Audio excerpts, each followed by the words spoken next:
Assalamualaikum warahmatullahi wabarakatuh.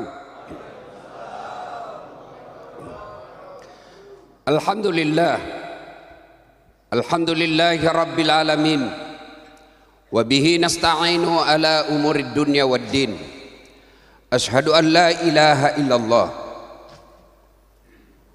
wa ashhadu anna Muhammadan abduhu wa rasuluh.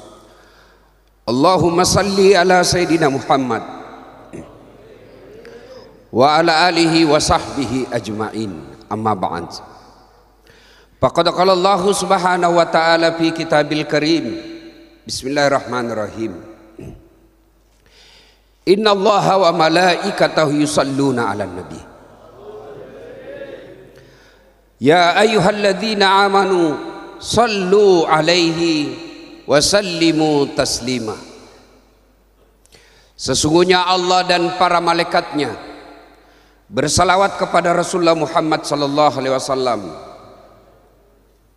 Maka wahai orang-orang yang beriman, bersalawatlah kalian kepada Rasulullah dengan sebaik-baik rasul, sebaik-baik salawat. Allah memerintahkan kita untuk bersalawat dengan sebaik-baiknya. Itulah sebabnya tadi ketika kita bersalawat, kita berdiri menghormati Rasulullah sallallahu alaihi wasallam. Kita duduk lalu kita berdiri karena kita mencintai Rasulullah, memuliakan Rasulullah. Jangan salahkan kami ketika nama Nabi kami, manusia yang kami cintai, yang kami mau mati untuk membela beliau, lalu kau gandengkan namanya dengan khamar. Kau gandengkan nama manusia yang kami muliakan dengan nama khamar. Kami tidak benci kalian. Silakan kau cari nafkah di Indonesia ini. Allah ciptakan negeri ini, silakan kau cari nafkah. Kau kuasai ekonomi di negeri ini, silahkan, kami ikhlas. Tapi jangan kau hina Nabi kami. Jangan kau rendahkan manusia yang mulia, yang ketika sakaratil maut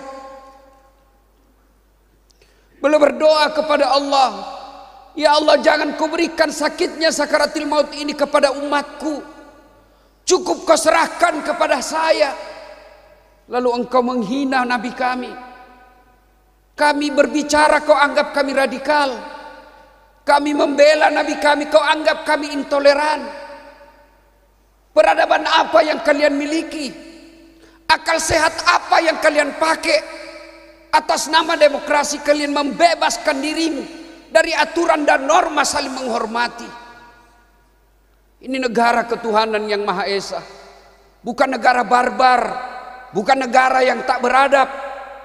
Kita punya Pancasila yang sila pertamanya ketuhanan yang Maha Esa, yang kita selalu berteriak, kita Pancasila, kita demi NKRI.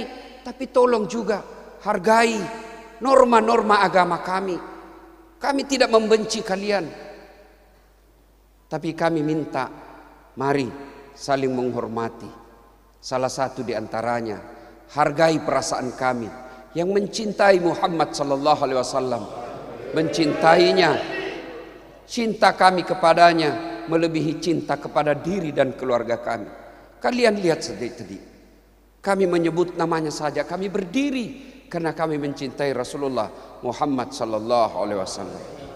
Ibu bapak, saudara-saudara sekalian, di padang mahsyar kelak ketika seluruh manusia sudah berkumpul dan diinformasikan dalam kitab Durratun Nasihin, dan juga diceritakan dalam kitab-kitab yang membahas Isra dan Mi'raj, berubahlah wajah-wajah kita.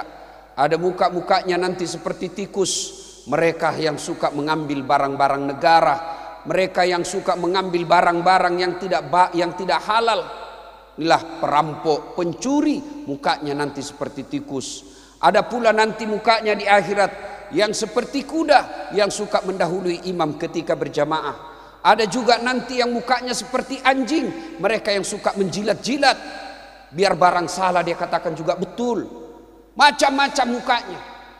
Pada saat itu dari Adam sampai hari kiamat kita berkumpul di satu tempat, hampir seluruh manusia gelisah.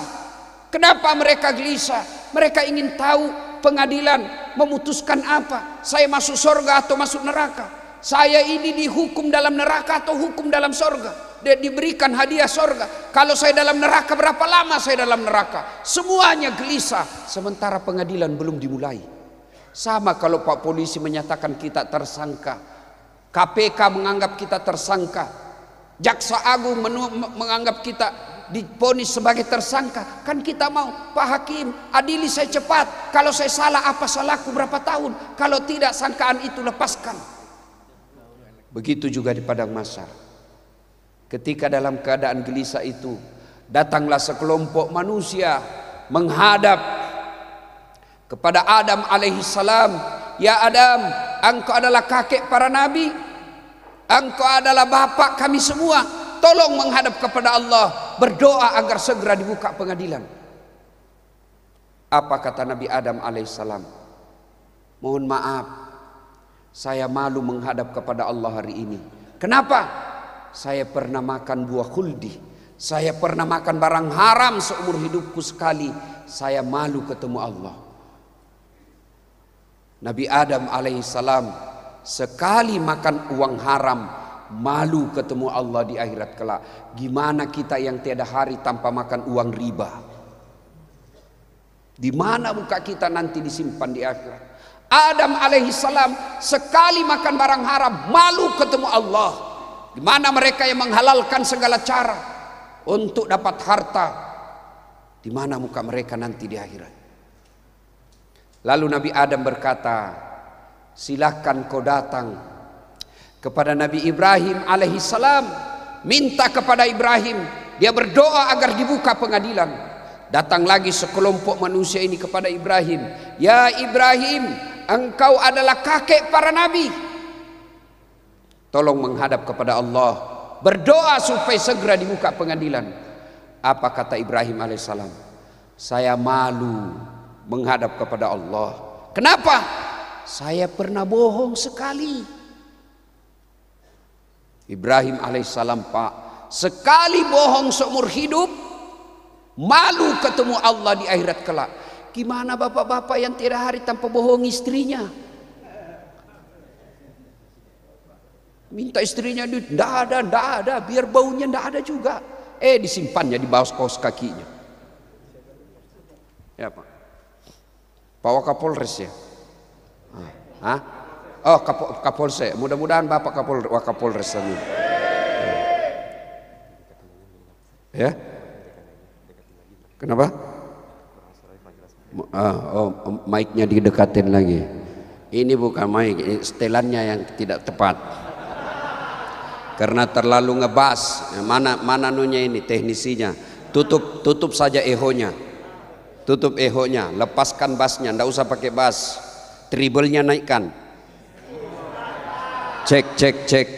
Nah, kalau mimpin sholat, ehonya tinggi ndak apa-apa karena mau mendayu-dayu sedikit. Tapi kalau ceramah mendayu-dayu nanti kita dianggap nyanyi dandut. Cek. Nah, ya. Ibu bapak saudara-saudara sekalian, Ibrahim alaihissalam sekali berbohong, malu ketemu Allah. Gimana kita yang tiada hari tanpa bohong? Pembohong itu sifatnya apa, Pak? Pembohong sama dusta pembohong. Pembohong itu sifat munafik. Ayatul munafiqina salasa kata Nabi. Tanda-tanda orang munafik itu ada 3. Satu diantaranya dia bicara bohong. Ingat, Allah memponis orang munafik, innal munafikina fid darkil asfali minan nar. Sesungguhnya orang munafik itu keraknya neraka dia tempati, Pak. Sudah neraka keraknya lagi. Jadi kalau ada orang pembohong aja kerjanya, tenang aja. Nggak usah kau sebarkan di medsos karena kau ikut dosa. Gimana caranya? Dalam hati saja, kita tunggu kau dikerak neraka. Kenapa neraka orang pembohong? Sebegini ceritanya bos. Kalau bapak nyata-nyata musuh sama saya mawas diri. Bapak nyata-nyata membenci saya, tentu saya selalu waspada. Tapi kalau saya percaya bapak, lalu bapak berkhianat, lalu bapak bohongi saya serahkan segala hidupku kepada bapak, lalu ternyata bapak pembohong, hancur hidup saya. Itulah sebabnya pembohong di akhirat kelak keraknya neraka. Kecuali ada 3 bohong yang boleh, bahkan dianggap berpahala. Apa itu? 1, bohongnya seseorang untuk mendamaikan orang bermusuhan. Saya datang ke Pak Jokowi, Pak Jokowi, salam dari Pak Prabowo. Atau saya datang kepada Ibu Megawati, Ibu Megawati, salam dari Pak Surya Paloh. Ya kan? Lalu saya datang juga ke Pak Surya Paloh, Pak Surya Paloh, salam dari Ibu Megawati. Oh, bohong seperti ini boleh kalau ada yang bermusuhan.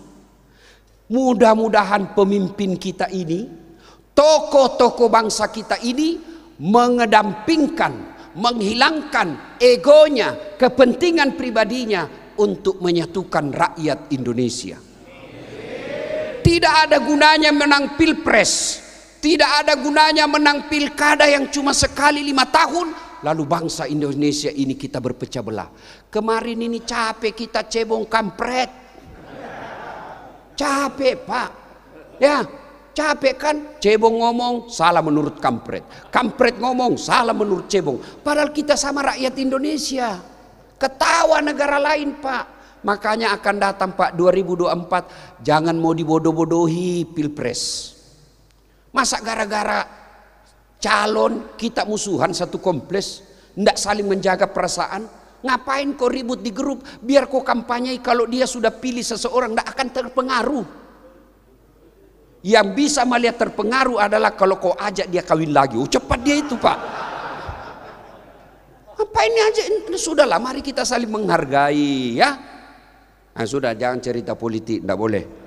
Tapi ini bukan politik, ini namanya pendidikan agar kita jangan dipecah belah. Ya. Nah. Lalu Ibrahim alaihissalam berkata, silakan kau datang kepada Nabi Nuh alaihissalam. Kata Nabi Nuh, saya malu menghadap kepada Allah. Kenapa? Saya pernah diutus Nabi dan Rasul mengatakan la ilaha illallah, tiada Tuhan selain Allah. Justru anakku yang mengkhianati saya. Nabi Nuh, 1 anaknya berkhianat, malu menghadap Allah. Gimana bapak-bapak yang 4 anaknya ndak ada yang sholat? Ini yang muka-muka sakaratil maut sudah depan saya ini. Hah? Mana bapak punya anak? Jangan sampai bapak 5 waktu di masjid tidak pernah ngajak anak. Hati-hati, anak ulang tahun bapak mampu bawa ke Bogor puncak. Kaya lagi sedikit dia bawa ke Kuala Lumpur. Kenapa sholat subuh berjamaah tidak bisa kau bawa anakmu? Hati-hati pak. Karena ada orang itu diadili di akhirat nanti, sholat bagus, puasa bagus, haji bagus, mau masuk dia di dalam sorga. Begitu dekat dengan sorga, ada yang berteriak, ya Allah tahan itu Pak Haji, tahan itu Pak Haji. Kenapa? Itu pace saya, bokap gue, itu bapak saya. Dia rajin jamaah, rajin taklim, rajin salawatan, tapi saya tidak pernah diajak. Dia biarkan saya tidur pada saat dia ke masjid. Dia biarkan saya tidur pada saat dia bangun untuk sahur. Tidak pernah tuh diperhatikan saya. Kalau dia masuk surga, kenapa saya masuk neraka? Bukankah dia bertanggung jawab mendidik saya? Yang tadi sudah jalan mau masuk surga pak, kata, Aji, tunggu dulu, mau kemana buru-buru? Surga men, surga. Kata malaikat, tunggu dulu mas bro. Tunggu dulu, siapa itu yang teriak? Oh kasihan, anakku. Wah, kau pelanggaran. Kau masuk temani anakmu. Ku anfusakum wa ahlikum. Itulah makna dari ayat itu. Coba kalau semua bapak-bapak bawa anaknya ini. Penuh ini masjid, Pak. Nuh alaihissalam, satu anaknya malu ketemu Allah. Gimana bapak yang 2 anak gadisnya tidak ada pakai jilbab? Hati-hati, Pak. Tidak gampang jadi orang tua. Tidak usah kau cemas soal perutnya. Saya tanya, Pak, bapak punya anak, bisa tidak jadi anggota DPR tidak pernah ikut pilcaleg? Tidak bisa. Bisa tidak bapak punya anak jadi dokter tidak pernah fakultas kedokteran?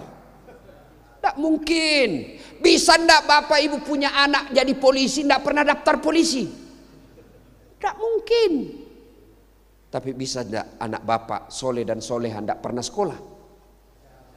Bisa. Bisa tidak anak bapak soleh dan soleha tidak kuliah di fakultas kedokteran? Bisa. Lalu kenapa anak kita susah soleh? Karena bapak mengabaikannya. Yang bapak pikir gimana perutnya nanti. Tidak usah cemas soal perut, Pak. Di komplek ini ada tidak yang anaknya mati kelaparan? Ada? Tapi yang mati narkoba saya curiga ada. Iya toh? Tidak usah. Ini perut kecil buat Allah. Jangankan anak sampean, cicak aja dijamin rezekinya oleh Allah. Tahu cicak, Dek? Tahu cicak? Cicak makan apa? Masuk akal enggak? Masuk akal enggak? Mana bisa masuk akal? Cicak cuma di dinding. Nyamuk terbang. Satu terbang, satu di dinding. Gimana ketemunya? Enggak punya bandara. Iya toh? Tapi waktu saya kecil, lagu saya menyadarkan. Cicak-cicak di dinding, diam-diam merayap. Datang seekor nyamuk. Nyamuk yang datang, Pak. Lagu tidak mengatakan cicak lompat ke nyamuk. Patah-patah kasihan cicak. Ayo. Jadi tidak usah cemas soal isi perut. Yang kita cemaskan anak kita datang tidak jamaah subuh. Mohon maaf, Pak, ini yang sudah muka-muka sakaratil maut ya.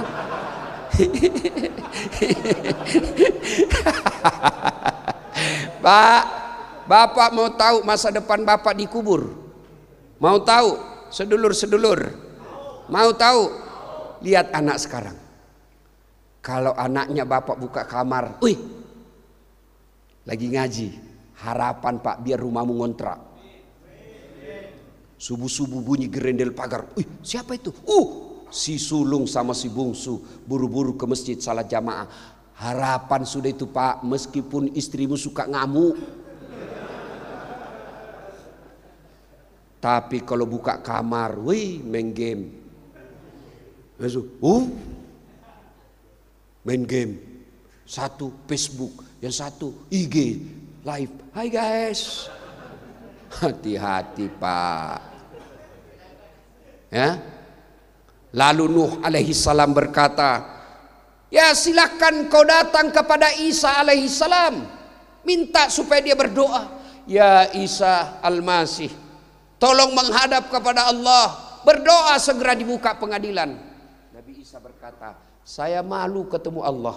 Kalau begitu, kata Isa alaihissalam, kau cobalah datang menghadap kepada Muhammad sallallahu alaihi wasallam, penghulu para nabi, kekasih Allah.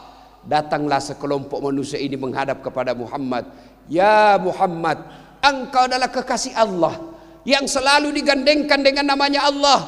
Tolong menghadap kepada Allah, berdoa agar segera dibuka pengadilan. Senior-senior tadi angkat tangan, Pak.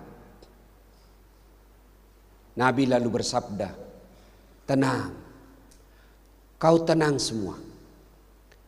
Biarkan saya menghadap kepada Tuhanku, Allah subhanahu wa ta'ala. Datanglah Nabi menghadap kepada Allah.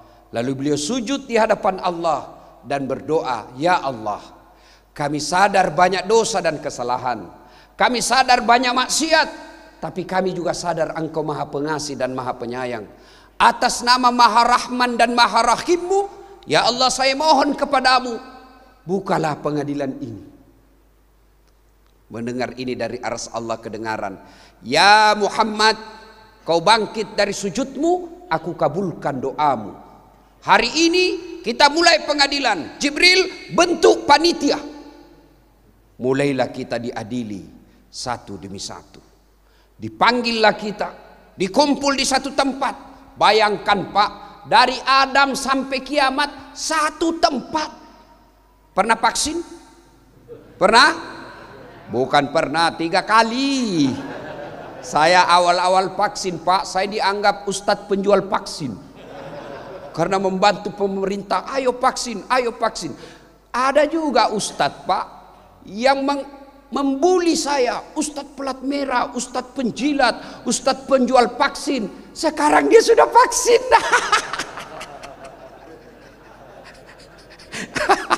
Saya bilang, kenapa kau vaksin? Dia bilang, tidak bisa umroh ustaz kalau tidak vaksin. Makanya kalau kau tidak setuju, tidak usah, tapi jangan kau hina kita. Ya, kalau kau tidak setuju silahkan, tapi jangan menghina orang yang setuju. Enak hidup ini kalau kita tidak saling menghina. Begitu juga di masjid. Kalau kau tidak kunut, tidak usah, tapi jangan kau bilang kunut itu sesat. Kalau kau tidak mau barasanjian, hapsian seperti kami tadi, ya silahkan, monggo, kami hormati. Tapi jangan kau pilih kami kini bersalawatan kau anggap sesat. Enak itu kalau kita saling menghormati pendapat orang lain. Dan tidak rugi juga kita kalau kita berbeda pendapat. Yang masalah kalau beda pendapatan. Nah, lalu Muhammad sallallahu alaihi wasallam dipanggillah satu demi satu. Bayangkan Pak, satu tempat dari Adam sampai kiamat, satu loket. Vaksin kemarin berapa loket? Hah? Kita cuma satu komplek, loketnya banyak. Ini manusianya banyak, satu loket. Karena cuma satu Allah. Dipanggillah kita satu demi satu. Siapa dulu yang dipanggil? Bukan leluhur kita yang duluan mati. Siapa dulu? Yang nama-nama Islam. Habib Fikri, Kiai Haji Abdul Razak, Das'ad Latif. Itu dulu dipanggil. Tony, Joni, Rudi. Di belakang bos. Kau dipanggil juga tapi di belakang ngantri. Maka hikmah pengajian hari ini, Bapak pulang mulai sebentar islamkan namanya Bapak. Nggak usah buka, nggak usah ganti sertifikat, nggak usah ganti ijazah. Cuma deklarasikan, mulai hari ini ku islamkan namaku dari Lionel Messi menjadi Muhammad Abdul Lionel Messi. Ya kan? Saya islamkan namaku menjadi Muhammad Abdul Tukimin. Islamkan nama kita, silakan. Itu yang nggak nyambung Ustaz. Masa Lionel Messi Muhammad di depannya? Nggak nyambung, nggak apa-apa. Yang penting kau selamat pengadilan nanti. Panggil. Dan pada saat Nabi menceritakan ini, sahabat bertanya, ya Rasulullah, luar biasa syafaatmu pada saat itu. Syafaat kira-kira kalau bahasa sekarang rekomendasi. Luar biasa rekomendasimu pada saat itu. Apakah semua umatmu ini yang mengaku Islam otomatis mendapat syafaat? Kata Nabi, tidak. Kalian kalau mau mendapat syafaatku ada 2 syaratnya. Berapa Pak? 2 apa? 2 istri. Jangan Pak, kalau tidak pernah susah hidupmu, jangan. Ada kawan saya sudah menikah, dia bilang kasih tahu itu jamaahmu Ustaz, jangan kau menikah lagi, kalau kau sudah tenang-tenang jangan lagi Pak. Dia bilang kan sunnah, saya bilang memang sunnah bagi orang yang mampu. Yang mampu itu seperti Rasulullah Muhammad sallallahu alaihi wasallam. Kenapa Allah mampukan? Karena sholat tahajudnya tiap malam. Kenapa Allah mampukan? Senin Kamisnya tidak pernah lepas. Kenapa Allah mampukan? Karena duhanya tidak pernah ditinggal. Kenapa Allah mampukan? Karena sholat witirnya tidak pernah hilang selama hidup beliau. Kenapa Allah mampukan? Karena tidak pernah harta yang memiliki kecuali disedekahkan. Itu makanya mampu. Kalau kau cuma hari Jumat saja sholatmu, paling terlambat datang, paling cepat pulang, sunnah, pret. Iya Pak. Nah, lalu Nabi kata 2 syaratnya. Lebih susah syaratnya jadi caleg. 2 aja Pak. Kata Nabi. 1, aqimis sholat. Dirikan sholat. Mustahil Bapak Ibu mendapat syafaat dari Nabi kalau Bapak tidak sholat. Apa susahnya sholat Pak? Ada orang puasa Ramadan tidak ada lepas. Puasanya takut 1 hari lepas, tapi tidak sholat. Tidak ada guna Pak. Ada orang umroh sekali 2 tahun, tapi sholatnya putus-putus. Kenapa sholat penting? Karena sholat adalah puncak penghambaan kepada Allah Subhanahu wa Ta'ala. Artinya apa? Tidak boleh ada kegiatan lain kecuali kau mendeklarasikan dirimu, saya hambamu ya Allah. Puasa boleh ada kegiatan lain. Bapak puasa sambil dagang boleh enggak? Boleh enggak? Lagi puasa, Haji berapa gas? Haji berapa minyak goreng? Hilang. Bisa. Bapak bisa puasa enggak sambil dagang? Bisa. Bapak haji bisa enggak sambil dagang? Bawa rokok. Bisa. Bapak bayar zakat bisa enggak sambil nyanyi? Begadang jangan begadang. Ustadz, zakat saya berapa? Walau tiada artinya. Mana uang saya? Begad. Oh ada sini. Sah enggak zakatnya? Sah. Itu ibadah yang lain Bapak boleh lakukan dengan ada kegiatan lain. Tapi sholat boleh sambil dagang? Boleh sambil nyanyi? Tidak. Allahu Akbar. Darah muda, darah pelecehan agama. Iya toh. Maka sholat password utama untuk mendapat syafaat dari Rasulullah Muhammad sallallahu alaihi wasallam. Alhamdulillah Bapak semua sholat. Alhamdulillah. Tapi jangan puas sampai di situ.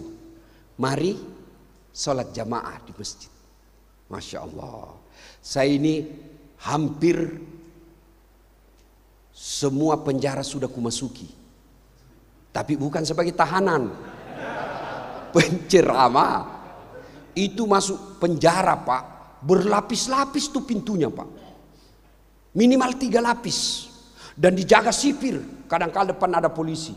Tapi semua penjara Pak overload, kelebihan penumpang, kelebihan kapasitas, padahal susahnya masuk.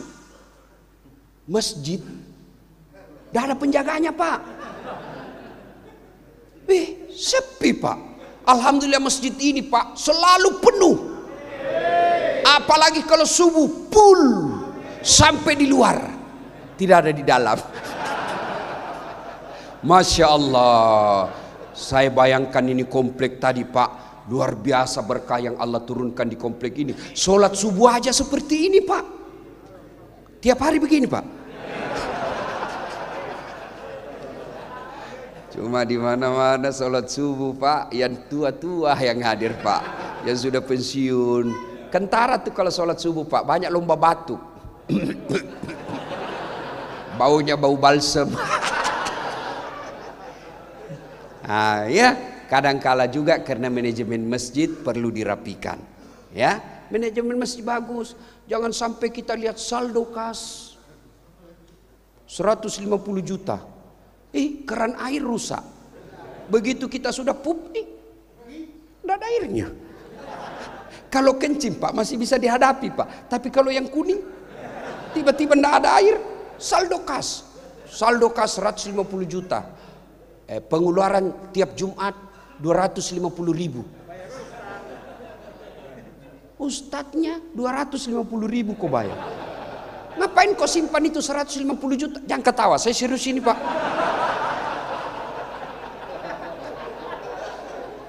Kenapa enggak kau bagikan kepada para fisabilillah supaya amalnya orang jalan.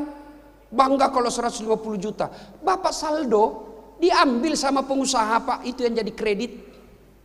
Jangan belanjakan. Kalau ada di komplek kita orang berutang, mereka berhak mendapat itu. 8 kan penerima zakat itu, 1 diantaranya mereka yang berutang. Tapi bukan karena utang pembangunan rumah. Apa itu pinjol? Dari 2 juta jadi 8 juta Ustaz. Aduh, mau diambil sudah saya punya motor Ustaz. Itu bayarkan. Jangan saldo 50 juta, 150 juta. Itu tidak manfaat buat mereka yang sedekahkan duitnya. Tidak jalan amalnya. Maka 1, Solat, hidupkan solat jamaah. 7 golongan orang dilindungi di pada masyar kata Nabi. 1 diantaranya mereka yang memakmurkan masjid. Bapak-bapak inilah di depan saya nanti. Insya Allah kita masuk dalam golongan itu. Cuma kalau sholat jamaah harus punya adab. Hargai pendapat orang. Kalau masuk masjid jangan merasa soleh dan paling alim sendiri. Mulai takbir kau ganggu orang.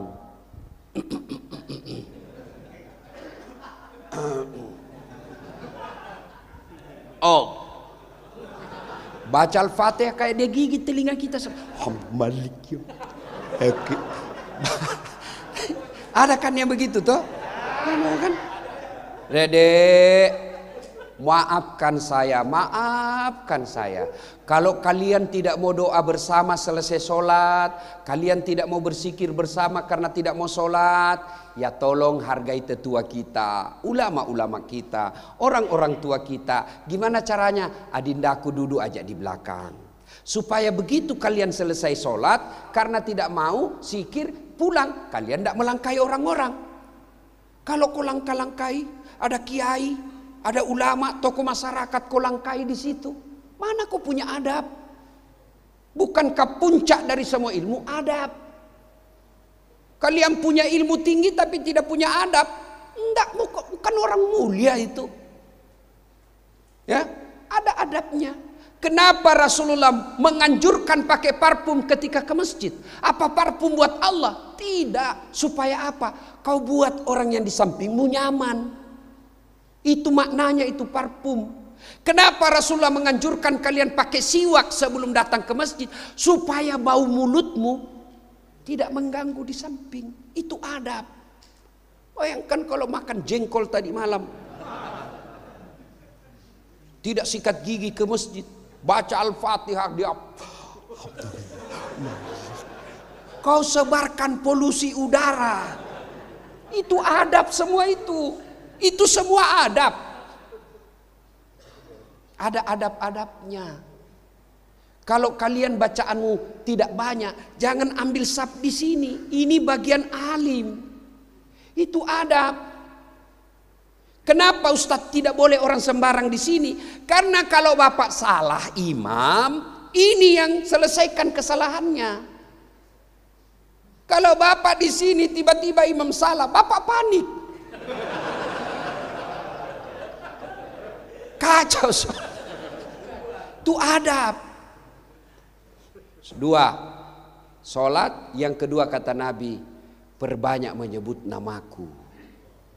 Allahumma salli ala Sayyidina Muhammad wa ala ali Sayyidina Muhammad. Berkumpul kita seperti ini, salawatlah kepada Rasulullah. Suatu kali Nabi duduk-duduk dengan malaikat Jibril. Tiba-tiba Nabi melihat ada malaikat banyak betul jari-jarinya, lebih 1 juta jari-jarinya. Nabi kagum, ya Jibril siapa itu? Banyak betul jari-jarinya. Jibril menjawab, itu malaikat yang Allah tugaskan mencatat air ketika hujan. Ada yang bisa mencatat air hujan? Ada? Tidak ada Pak. Kenapa? Kenapa Bapak tidak bisa catat? Hah? Biar banyak kalau jatuh satu-satu. Saya bisa hitung. Tapi jatuhnya bareng-bareng, laju, mana bisa kita catat? Lepas. Mana tidak bisa Pak. Lalu Nabi bertanya, malaikat, betul kau mampu mencatat air ketika hujan? Iya, ku catat semua yang jatuh. 1 aja tidak bisa ku catat Muhammad. Kenapa? Lebih banyak dan lebih laju daripada air hujan.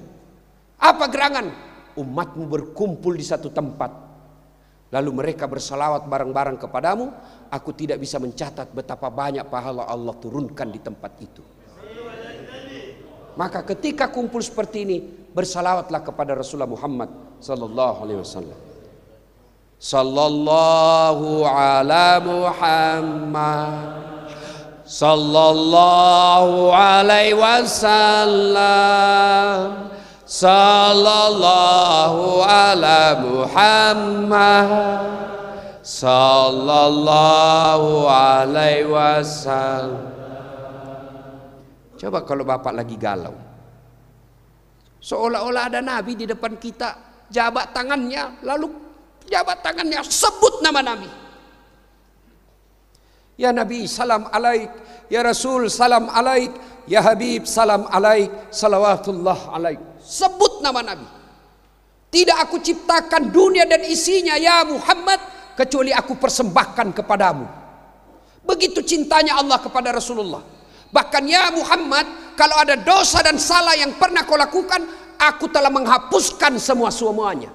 Ya Muhammad, meskipun engkau paling terakhir urutan 25, karena cintaku kepadamu Muhammad, aku haramkan seluruh nabi masuk surga sebelum engkau lebih dulu. Kenapa doaku selama ini tidak dikabulkan? Karena kalian tidak bersalawat kepada Rasulullah Muhammad sallallahu alaihi wasallam. Jadi sebelum memulai doa, bersalawatlah kepada Rasul, perbanyak. Bapak ada tekanan, bertengkar dengan istri, mau melawan, kita tertekan. Mau melawan, tidak berani. Mau ceraikan, terlanjur cinta. Ya sudah, kau sebut Rasulullah, minta pertolongan Allah dengan berwasilah kepada Rasulullah Muhammad sallallahu alaihi wasallam. Kenapa orang yang bersalawat doanya cepat? Contoh, saya taklim, akrab, bersahabat, sering ketemu dengan Habib Fikri. Ada anak saya nakal, selalunya diganggu Habib. Habib lagi mau pengajian dikasih kempes ban mobilnya. Habib lagi sakit gigi lempar atap rumahnya. Tiba-tiba saya wafat. Pas saya wafat datang anak saya yang nakal ini, Bib tolonglah saya Bib, mintalah saya Bib, saya lagi kuliah butuh pembayaran. Kata Habib dalam hati, ini anak kurang ajar, berapa kali dikasih kempes ban mobil saya. Datang istri beliau, Bang, jangan kau lihat anaknya, bapaknya kawanmu di komplek, bapaknya seiring seperjalanan dalam dakwah. Akhirnya apa? Dikabulkan keinginannya ini anak, bukan karena lihat anak ini, tapi karena mengingat orang tuanya. Kalau Allah melihat dosa-dosa kita, rasa-rasanya susah Allah kabulkan doa kita. Tapi karena kita menyebut kekasih Allah, menyebut orang yang dicintai Allah, maka Allah mengabulkan doa kita. Maka bersalawatlah kepada Rasulullah Muhammad sallallahu alaihi wasallam. Oleh-oleh kita hari ini, tunaikan sholat dengan sebaik-baiknya. Kalau perlu datang berjamaah di masjid. Dan yang kedua, cintai Rasulullah dengan banyak menyebut namanya. Amalkan sunnah-sunnahnya sesuai kemampuan kita. Bagi saudaraku yang ingin mengamalkan sunnah dengan celana jingkrang, silahkan. Tapi jangan kau menghina yang tidak begitu celananya. Bagi saudara-saudaraku yang ingin memelihara sunnah dengan pelihara jenggot, silahkan. Tapi jangan kau anggap yang tidak pelihara jenggot tidak ustadz sunnah. Bagi saudara-saudaraku yang mampu Senin Kamis, silahkan lakukan puasa Senin Kamis. Tanpa kau menuduh orang yang tidak puasa Senin Kamis tidak kuat imannya. Silahkan. Ada orang yang mengambil bagian cinta kepada Rasulullah. Dengan cara apa? Dia ikuti cinta Rasulullah dengan bersalawat. Dengan bersedekahnya Rasulullah. Dengan menjadi ibadah-ibadah sunnah yang lain. Insya Allah. Sholat baik. Cinta kepada Rasulullah. Maka itu password, barcode, syarat terpenuhi untuk mendapat syafaat dari Rasulullah Muhammad sallallahu alaihi wasallam. Banyak yang ingin kita sampaikan, tapi waktu jualah yang membatasi kita. Mudah-mudahan lain waktu dan kesempatan kita akan berjumpa lagi. Mohon maaf kalau tidak sempat berjabat tangan satu demi satu dan berselfie-selfie. Mohon maaf. Salam hangat dari saya dan kepada bapak-bapak sekalian, adik-adik sekalian. Salam hormat buat keluarga kita, saudara-saudara kita yang ada di rumah. Saya berdoa semoga bapak ibu sekalian sehat walafiat, dikuatkan imannya, diperbaiki akhlaknya, diperbaiki kehidupan dunia, diselamatkan sampai akhirat kelak. Demikian, terima kasih Pak Polisi, Pak Prio, Pak Reski. Terima kasih adik-adik, jangan kau musuhi polisi. Kau kira hidupmu enak kalau tidak ada polisi. Bayangkan kalau rumahmu dirampok, anakmu dibunuh, istrimu dibunuh, hartamu dijara, siapa kau cari? Hah? Tidak mungkin, marbot. Tidak ketemu. Siapa? Polisi. Bapak pergi melapor polsek, tolong Pak Polisi, ada ini penyerobotan tanah di tetangga saya. Apa kata polisi? Mohon maaf, 3 jam yang lalu polisi bubar. Alhamdulillah ada polisi. Pun kalau ada polisi yang kita lihat tidak sesuai dengan polisi yang ideal, bukan polisi Republik Indonesia, itu polisi film India. Coba itu polisi film India 3 jam kan babak belur itu bintangnya Pak. Nanti mau habis film baru dia muncul.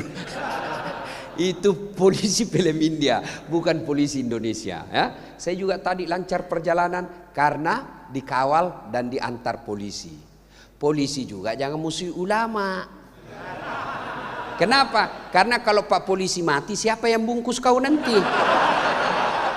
Ya, kan? Maka yang baik, polisi lindungi ulama, jaga ulama, ulama doakan polisi agar selalu dekat dengan rakyat dan agama Allah, bersinergi menjaga Republik Indonesia.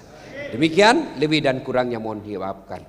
Usikum wa nafsi bitaqwallah fastabiqul khairat. Assalamualaikum warahmatullahi wabarakatuh.